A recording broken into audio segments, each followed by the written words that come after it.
Hukum acara perdata, yaitu peraturan hukum yang mengatur menyelenggarakan proses pengajuan perkara perdata pada hakim atau pengadilan. Dalam konteks ini, mengajukan perkara perdata timbul karena adanya seorang yang merasa haknya dilanggar orang lain, kemudian membuat surat gugatan sesuai dengan syarat peraturan perundang-undangan.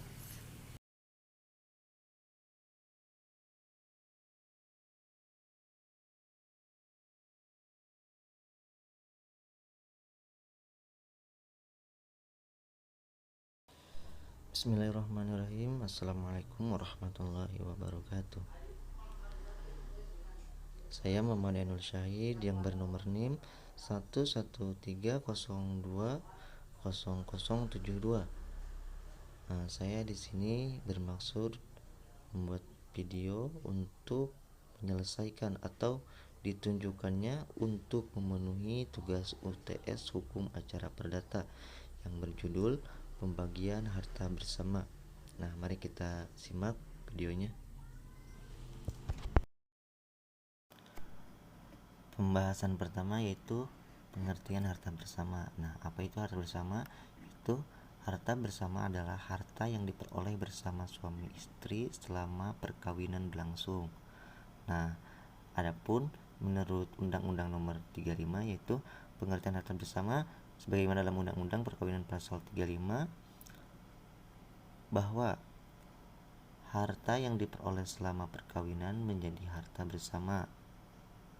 Nah, salah satu pengertian harta gonogini adalah harta milik bersama suami istri yang diperoleh mereka berdua selama dalam perkawinan. Nah, seperti halnya jika seorang menghibahkan uang atau sepeda motor atau barang lain kepada suami istri, atau harta benda yang dibeli oleh suami istri dari uang mereka berdua atau tabungan dari gaji suami dan gaji istri yang dijadikan satu. Itu semua bisa dikategorikan harta gonogini atau harta bersama.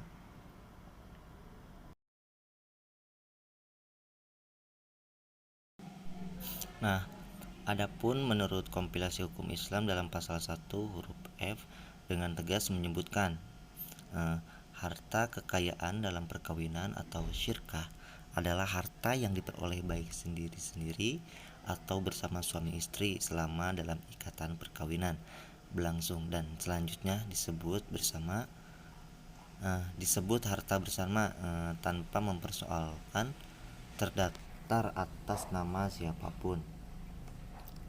Nah, mungkin untuk pengertian harta bersama atau harta gonogini sebagai tadi ya.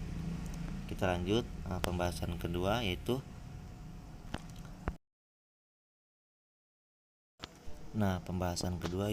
pembahasan tentang harta bersama menurut peraturan perundang-undangan di Indonesia. Nah, ketentuan tentang harta benda dalam Undang-Undang Perkawinan diatur dalam pasal 35 bahwa harta benda yang diperoleh selama perkawinan menjadi harta bersama dan harta bawaan dari masing-masing suami dan istri, dan harta benda yang diperoleh masing-masing sebagai hadiah atau warisan berbeda di bawah penguasaan masing-masing sepanjang para pihak tidak menentukan lainnya.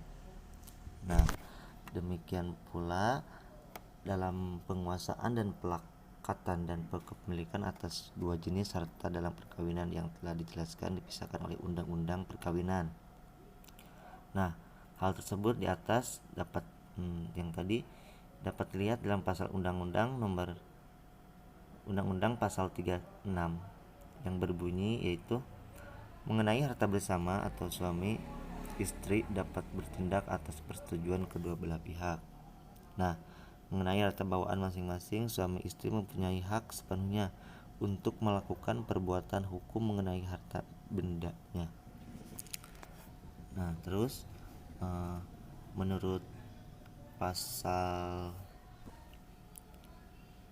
37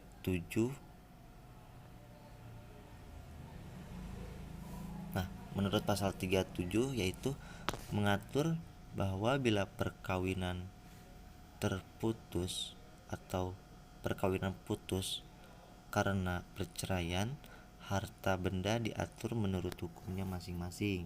Nah, Dalam penjelasan pasal tersebut ditegaskan bahwa yang dimaksud hukum masing-masing adalah hukum agama. Nah, jadi menurut pasal tersebut itu diatur menurut hukumnya masing-masing. Nah, ini berarti diatur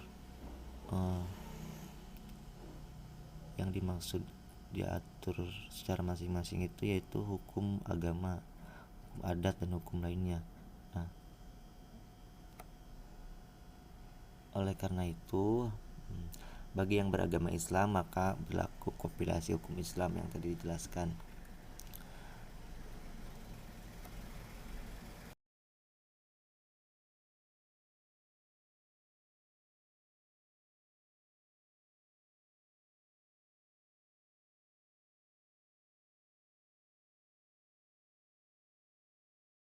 Nah, kita masuk ke contoh kasus ya.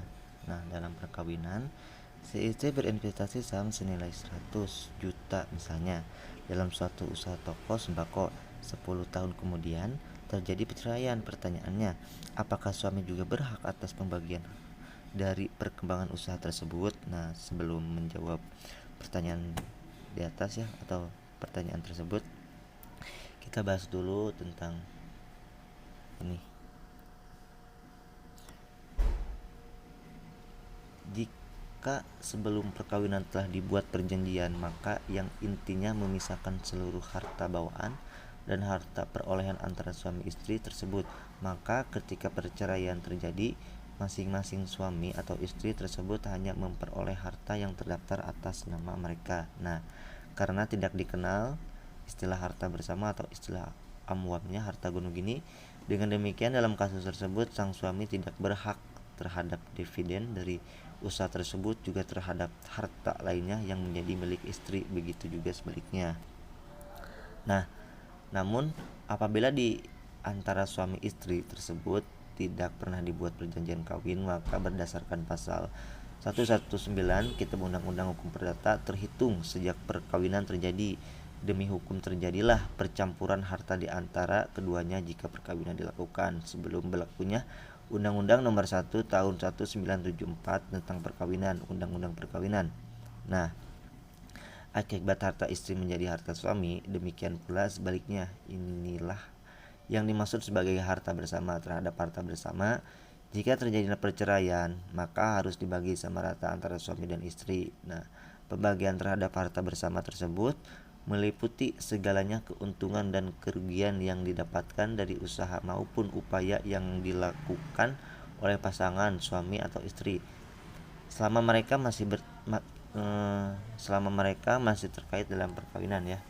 Nah, sedikit berbeda dengan pengaturan sebelumnya. Berlakunya Undang-Undang Perkawinan setelah berlakunya Undang-Undang Perkawinan tentang harta benda dan dalam perkawinan diatur dalam pasal 35 ayat 1 dan ayat 2 untuk Undang-Undang Perkawinan. Yang berbeda adalah bagian harta yang dimana menjadi harta bersama. Nah, dalam KUH Perdata dalam KUH Perdata yaitu semua harta suami dan istri menjadi harta bersama. Dalam Undang-Undang Perkawinan yang menjadi harta bersama adalah harta benda yang diperoleh selama perkawinan. Nah, sedangkan harta yang diperoleh sebelum perkawinan menjadi harta bawaan dari masing-masing suami dan istri. Nah, harta bawaan dan harta benda yang diperoleh masing-masing sebagai hadiah atau warisan berbeda di bawah penguasaan masing-masing sepanjang para pihak tidak menentukan lainnya. Nah, oleh karena itu, kasus di atas yaitu adalah jika investasi harta tersebut diperoleh dalam perkawinan, maka menjadi harta bersama yang harus dibagi antara suami dan istri dalam terjadi perceraian. Nah, penjelasan tersebut menurut pasal 37 Undang-Undang Perkawinan. Mungkin sekian penjelasan, kurang lebihnya mohon maaf atas kekurangan materi atau penjelasannya. Billahi taufiq wal hidayah. Assalamualaikum warahmatullahi wabarakatuh.